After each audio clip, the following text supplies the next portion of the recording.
반갑습니다. 네, 반갑습니다.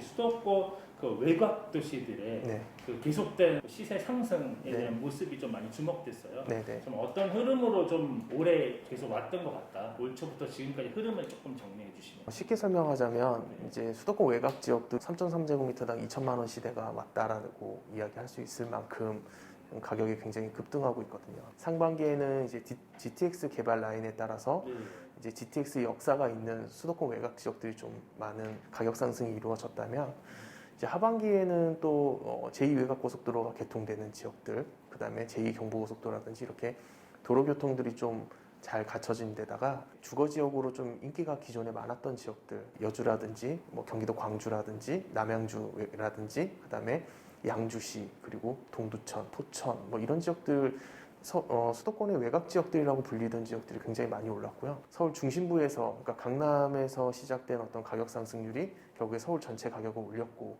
그러다 보니까 풍선 효과를 통해서 뭐 제2기 신도시라든지 뭐 3기 신도시 예정 지역들까지 가격들이 많이 오른 상황에서 좀 더 규제가 강력해지다 보니까 수요들이 외곽 지역으로 많이 벗어나면서 그리고 투자 수요들이 비교적 규제가 저렴하고 이제 자금 여력이 되지 않아도 작은 초기 자금으로 투자할 수 있는 지역들까지 이동을 하면서 이제 수도권 외곽 지역이 많이 가격 상승이 이루어진 것 같은데요. 이게 과거처럼 이제 무조건 투자보다는 이 교통 호재를 따라서 많은 사람들이 투자를 하고 그러다 보니까 그 지역의 가격들이 많이 상승한 것 같습니다. 인접 도시들로 해가지고 순서대로 돌았다고 볼 수 있을지 아니면 네. 동시다발적으로 상승한 모습이었을지 네네. 좀 이번을 좀 제대로 규정하고 싶거든요. 동시다발적인 현상은 없었던 게 맞는 것 같고요. 결국에는 이제 도미노식의 어떤 가격 상승이 이루어졌는데 그 도미노식의 어떤 가격 상승이 단순히 옆에 있는 지역이 올랐다고 해서 올랐다기보다는 평택이라든지 혹은 동두천, 포천 그리고 뭐 양평 같은 경우 이제 굉장히 많은 어떤 호재들이 있거든요. 특히 이제 뭐 여주나 광주 같은 경우에도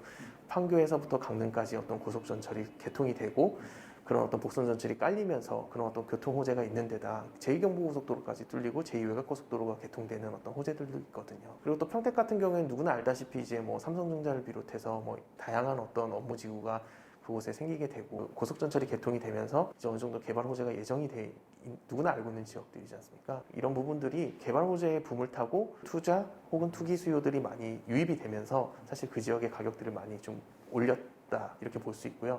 전반적으로 거의 최대치로 올라 있는 제가 생각했을 때는 최대치라고 보지는 않습니다. 아, 네. 예, 왜냐면은 앞으로 더 올라갈 수 있는 여지들이 있긴 하다고 보여지거든요. 왜냐하면 아직까지 서울이 상승하고 있기 때문에. 네. 그렇기 때문에 그 양상이 계속 도미노로 퍼져나간다고 생각했을 때는 이 호가는 계속 올라가는 거. 그리고 대선에서 나오는 어떤 지역 이슈들, 지역 현안들이 어느 정도 또 부동산 시장에 영향을 미치는 부분들이 굉장히 많이 있을 것 같거든요. 이제 그런 점들을 고려했을 때는 아직까지는 혹은 대선 전까지는 가격이 계속 상승장으로 이어가지 않을까 이렇게 보고 있습니다. 수도권 외곽의 그 시장의 갑작스러운 이 폭등이 네. 이 현지의 전월세 임차인들에게 주는 영향에 대해서는 어떻게 생각하세요? 우선 굉장히 악영향이라고 볼 수 있습니다. 수도권 외곽 지역이라도 뭐 신도시가 들어선다거나 새 아파트가 들어섰을 때의 가격이 안정화됐더라도 그 높아진 매매 가격의 일정 수준을 유지해야 되기 때문에 어느 정도 전월세 가격이 높아질 수밖에 없거든요. 그냥 일반 실수요자 혹은 전월세를 살고 있는 뭐 신혼부부라든지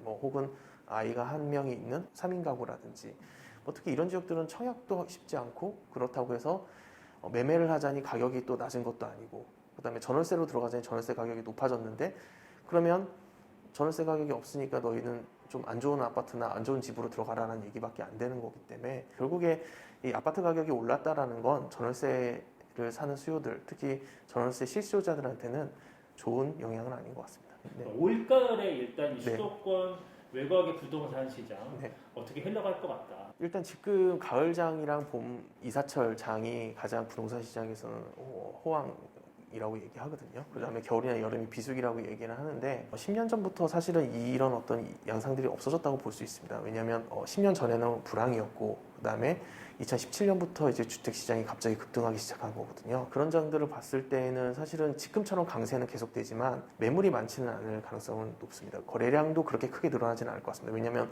매물량도 적고 매매 시장을 갔을 때는 이제 가격을 좀 더 높여서 부르는 경우가 많이 있거든요. 이러면서 최고가가 한두 개씩 나오면서 계속 호가를 유지하면서 이런 식으로 좀 시장이 마무리되지 않을까 올해는 그렇게 생각이 됩니다. 네. 내년에는 그러면 어떻게 좀 흘러갈지 예측이 좀 가능하실까요? 내년에도 크게 변화는 없을 것 같아요. 대선 전후에 이제 어떤 정부 그다음에 어떤 정권이냐에 따라서 가격적인 부분들이 굉장히 많은 영향을 미칠 것 같긴 합니다. 근데 이미 지금 정부에서 쓸 수 있는 모든 규제 카드는 다 꺼내놓은 상황이기 때문에 지금 이제 시장이 어느 정도 거래량이 많이 급감해 있고 안정화돼 있다고 보는 사람들이 굉장히 많이 있거든요. 네.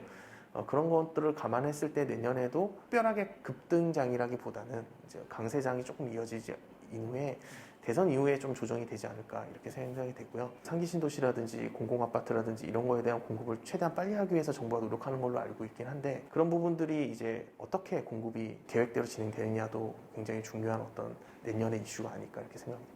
여기까지 말씀 듣겠습니다. 네. 감사합니다. 네, 고맙습니다.